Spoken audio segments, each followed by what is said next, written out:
Donc, encore une fois, bienvenue dans notre maison. Vous êtes tous très bienvenus. Pour commencer, nous allons faire une respiration. Nous allons respirer profondément. Et nous allons laisser en dehors toutes nos préoccupations, tous nos soucis. On va ouvrir notre cœur et notre mental pour pouvoir recevoir les informations, les orientations, les inspirations du moment. Que nous puissions recevoir l'entrante affectueuse de notre bienfaiteur, de notre guide. Et ainsi, nous allons commencer nos réflexions d'aujourd'hui. Le sujet d'aujourd'hui, c'est aider sans que les personnes ne sachent pas. On va définir l'aide comme auxilier quelqu'un, faire le bien, faire la charité. Et pourquoi faire le bien sans que personne ne sache? Ça nous amène à réfléchir, à faire le bien sans attendre quelque chose de retour. Si nous nous mettons dans la position, dans le rôle de la personne qui reçoit l'aide, on va avoir une autre vision. Disons que nous allons donner une aide matérielle.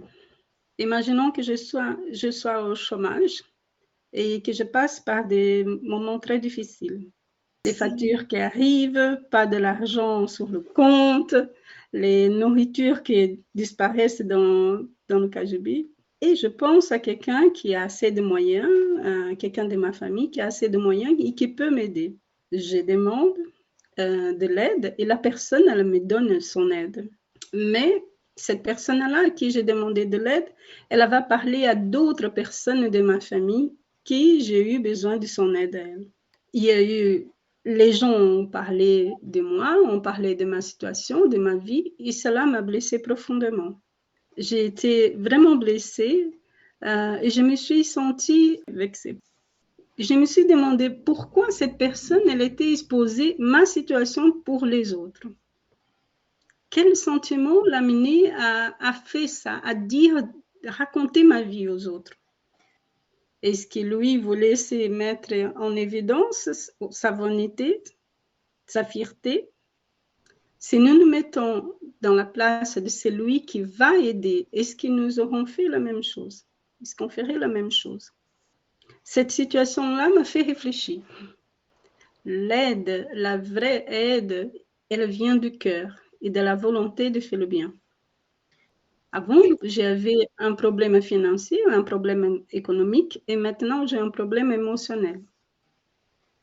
Qui ne se sentirait pas bien comme ça? Se sentirait pas blessé? Mais l'aide peut être aussi une aide plus à niveau émotionnel. Imaginons que quelqu'un vient me parler et il vit dans sa famille quelque chose de très difficile. Je l'écoute, je lui donne mon épaule pour qu'il puisse pleurer, je lui donne de bons conseils, mais j'ai fini pour parler de ce qui s'est passé avec lui, avec d'autres personnes. Cette personne-là va raconter à une autre, qui va raconter à une autre encore. Et chaque personne qui raconte la situation va rajouter un point. Qui compte, rajoute un point. Et finalement, la personne qui est venue se conseiller avec moi, elle a fini pour entendre son histoire, mais pas de la bonne façon. Comment je vais me sentir en sachant dans cette situation-là, quelqu'un est venu ouvrir son cœur, moi j'ai raconté son histoire et finalement c'est tombé dans son oreille l'information d'une façon mauvaise. Comment je pourrais me sentir si je viens ouvrir mon cœur à quelqu'un et cette personne-là va raconter à d'autres et à d'autres et à d'autres et comment je me sentirais? Est-ce que nous pouvons penser maintenant de ne pas raconter le bien que nous avons fait à quelqu'un? Pourquoi je raconte aux autres la bonne chose que j'ai faite? Est-ce que c'est pour me valoriser? Est-ce que c'est ma vanité, mon orgueil? Un autre type d'aide, c'est l'aide spirituelle quand quelqu'un est en dépression. Et, je peux pour l'aider faire des prières, l'envoyer des vibrations, Est-ce que j'ai besoin de lui dire, je suis en train de prier, il fait des vibrations pour toi? Quand nous pouvons aider quelqu'un, nous sommes dans le bon côté, dans la bonne position. Nous devons faire ça avec le cœur, avec l'empathie, pour la personne qui demande, qui a besoin d'aide. On va penser, on va faire un lien entre une bonne action et la sémence que je vais planter.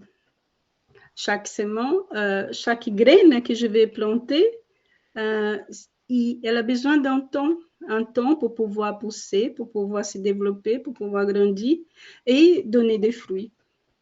Nos bonnes actions, nos BA de jour, nos BA tout simplement, elle aussi, elle va venir avec des fruits pour nous, mais dans le temps voulu. Mais si moi, je commence à raconter le bien que j'ai fait,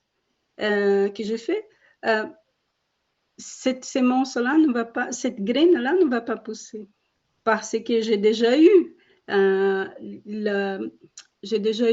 les gens qui ont venu et ont dit, oh, c'est très bien, Lénie, ce que tu as fait, c'est très bien, tel, ce que tu as fait. J'ai déjà reçu l'approbation des autres, la mienne aussi, ma auto-valorisation.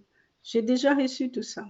Donc, comme réflexion, nous allons penser, hein, est-ce que ce que je vais raconter, ce que je vais commenter va apporter quelque chose de bien à cette personne-là?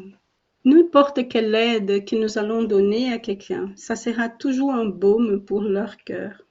Que pendant cette semaine, nos actes, ils peuvent être basés sur la vraie charité, celle qui vient du cœur, celle qui vient du cœur simplement par le désir d'aider quelqu'un. Nos chers amis d'incarnation, nous sommes réunis ici pour nous aider, pour nous améliorer, pour grandir ensemble. Et maintenant, nous allons aider dans le format d'une prière, des vibrations. On va fermer nos yeux.